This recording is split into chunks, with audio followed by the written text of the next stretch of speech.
തൃക്കാക്കര ഇലക്ഷന്റെ പീക്കിൽ ഏത് തെരഞ്ഞെടുപ്പ് കാലത്ത് ആരാണ് പറഞ്ഞേക്കുന്നത് ഒരു വർഗീയവാദിയുടെയും തിണ്ണനിറങ്ങാൻ ഞങ്ങൾ പോവില്ല, ഒരു വർഗീയവാദിയുടെയും വോട്ട് വേണ്ട, മതേതരത്വത്തിൽ വിശ്വസിക്കുന്ന മതേതരവാദികളുടെ വോട്ട് കൊണ്ട് ഉമാ തോമസ് ജയിച്ചാൽ മതി എന്ന് പറഞ്ഞാലല്ലേ. ഒരു കാലത്തും രാഷ്ട്രീയ പ്രവർത്തനം ഉപേക്ഷിക്കേണ്ടി വന്നാൽ പോലും ഇത്തരം വർഗീയ ശക്തികളുമായി ഒരു തരത്തിലും കോംപ്രമൈസ് ഇല്ല.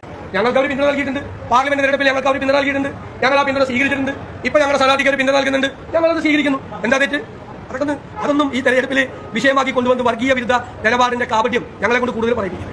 അവരെ ആ വാദമൊന്നും അവരില്ല, അങ്ങനത്തെ ഒരു മതരാഷ്ട്രവാദം അവർ ഉന്നയിക്കുന്നില്ല. അവർ ഒരുപാട് മാറ്റങ്ങൾ അവരുടെ സമീപനത്തിൽ വരുത്തിയിട്ടുണ്ട്. പൊളിറ്റിക്കലായിട്ടാണ് പിന്തുണ കൊടുത്തിരിക്കുന്നത്.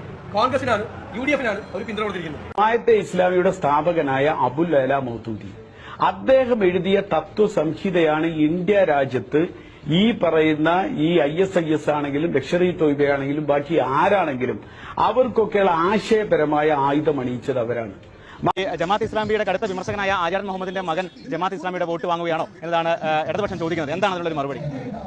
വെൽഫെയർ പാർട്ടി രാഹുൽ ഗാന്ധിക്ക് 2019 വോട്ട് ചെയ്തിട്ടുണ്ട്. വെൽഫെയർ പാർട്ടി 2024 രാഹുൽ ഗാന്ധിക്ക് വോട്ട് ചെയ്തിട്ടുണ്ട്. വെൽഫെയർ പാർട്ടി 2024 തന്നെ പ്രിയങ്ക ഗാന്ധിക്ക് വോട്ട് ചെയ്തിട്ടുണ്ട്. അന്നൊന്നും ഇല്ലാത്തൊരു ചോദ്യം ഇപ്പൊ എന്താ ചോദ്യം ഉണ്ടായത് എനിക്ക് മനസ്സിലായില്ല.